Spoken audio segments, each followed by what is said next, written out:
I want to take a second today to give you 7 super actionable Pinterest growth hacks to boost your Pinterest strategy and get more traffic and leads, which will ultimately make more sales. So for those of you who don't know who I am Laura Rike. I am a Pinterest powerhouse, and I help high-performing business owners, content creators, and influencers like you grow profitably the right way with sustainable systems so that you can be found first without the tantrums over tech and trading sleep for success. I do this using my signature Pintastic Growth to Greatness framework. So let's make Pinterest profitable for you.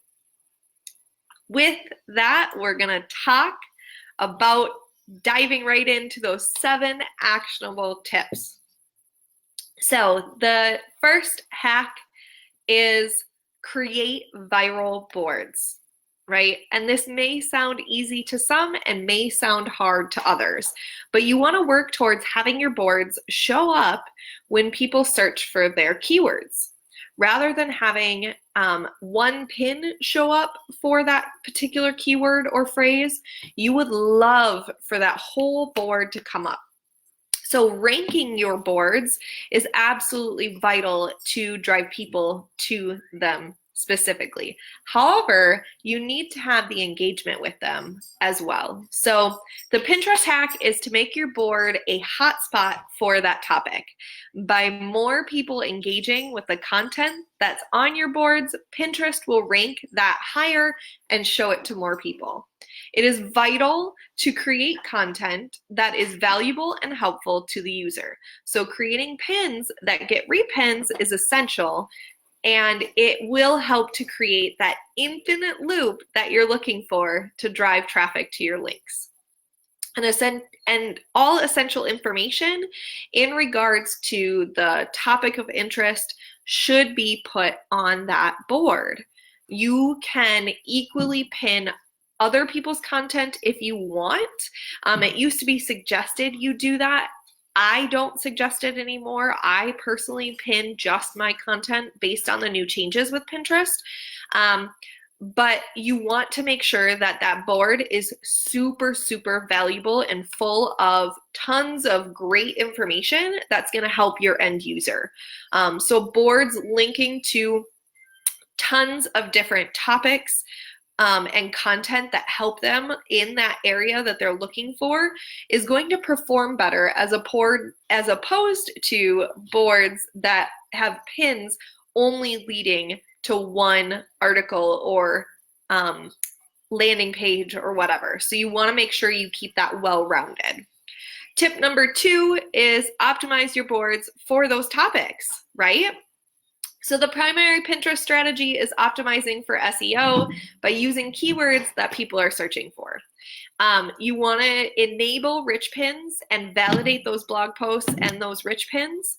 Pinterest will then be able to scan, just like Google crawls your websites, they'll be able to scan your post for keywords and collect the metadata automatically. You can also add a pin button to your website to be able to make it easier for the users that come to your website from other sources, share your work online. Pinterest allows you to follow topics as well, and people and board users. So use this to your advantage, right? By following topics people are actively searching for and engaging with, you're going to be able to know what is attracting those users and attract more traffic to your own content. So your boards will be able to show up, or your pins rather, will be able to show up in topic feeds if you've done your homework and your research. The third tip is use analytics to create those viral pins, right?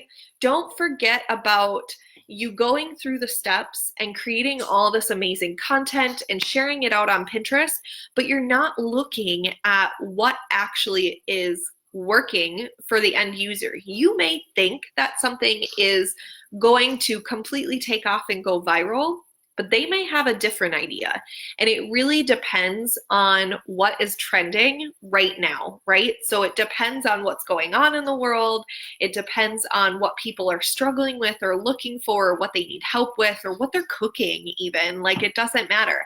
But you want to look at the analytics of what you've shared and compare that to what is trending. What colors are they attracted to? What is getting the most clicks?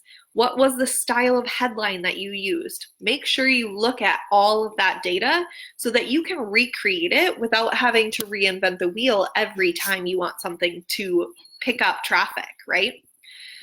Which brings us into use a popping, catchy headline. Your headline on that graphic is going to determine whether people click on your link or keep scrolling. And it's essential to create captivating headlines. There's a couple different platforms that you can use to do this, where you can go to their site and type in what you think would be awesome to use, and they will give you a score or give you some other ideas that might work better for your headlines. So I would check some of those out, because if you have headlines containing negative words or things like that, they might not perform as well, but they might perform better. It depends on the topic. So again, you're going to have to do that research, A/B test. The use of number brackets and colons can help increase the clicks depending on what you're sharing on a particular topic. The way that you lay out the headline and the title, so if you're using different font sizes or different fonts, things like that, make sure to keep that in the back of your mind as well. Another thing that you want to do is you want to hide pins in your posts. So a lot of people have them right in the post, and I want you to still do that as well. But why don't you give other options for when people are sharing that article or that recipe or whatever, and hide other relevant pins with other keywords and alternate descriptions that will only help increase traffic to your posts. You can hide them in the code. You can use plugins for WordPress like tasty pins.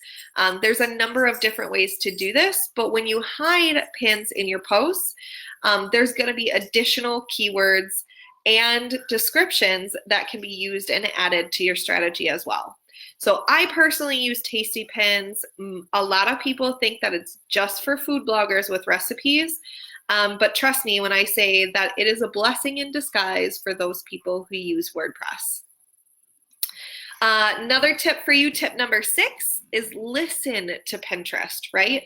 It is absolutely essential that you listen to the platform, right? You want to keep yourself up to date, following Pinterest, following the trends. They provide you a newsroom. They provide you a trends tool. You want to understand the objectives and priorities of your business so that you can align it with what Pinterest is helping you do. Everything that Pinterest does is to better the platform for content creators.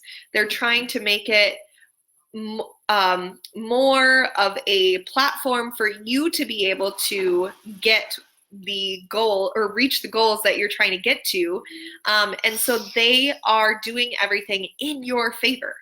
And this is amazing as long as you listen to them and work with them.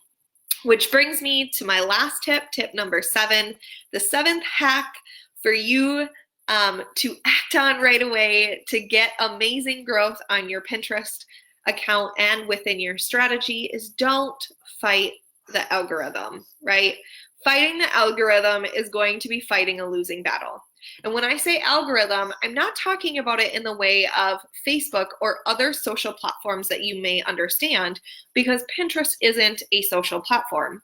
I want you to understand what they use for an algorithm, understand why the algorithm works the way it does, and how it benefits your business, right?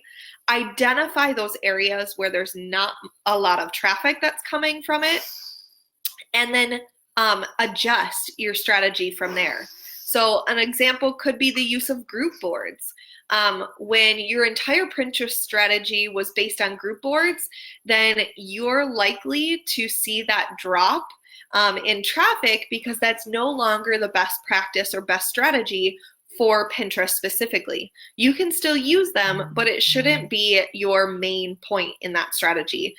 Group boards aren't performing as well as they used to in driving traffic, and it's not what the way they were being used is not what Pinterest had in mind or intended for that specific item or specific tool that they were giving you access to. So if you're someone who's starting a new profile and starting from scratch in terms of Pinterest for business, it would definitely be beneficial for you to do some research on the differences between group boards and tribes. Do some research in the algorithm itself and how you can gain a little bit of traffic by using those analytics to filter what is going to be beneficial for your specific topic and niche. And once you become more established, then you can be a little bit more selective on what you choose to implement in terms of your strategies based on what is happening within the Pinterest algorithm. So make sure that you totally dive into all the analytics, the keywords. I mean, we talked about basically everything that you need to create that big full force strategy to make Pinterest work for you. If you're someone who is maybe a beginner or someone who's advanced that's seeing a drop in their traffic, I'd love for you to join me on my upcoming masterclass. We go over a ton of different things in terms of helping you create that well-rounded strategy to either increase the traffic that you're seeing a decrease in, or to start off your profile on the right foot and really make the most of Pinterest for your business.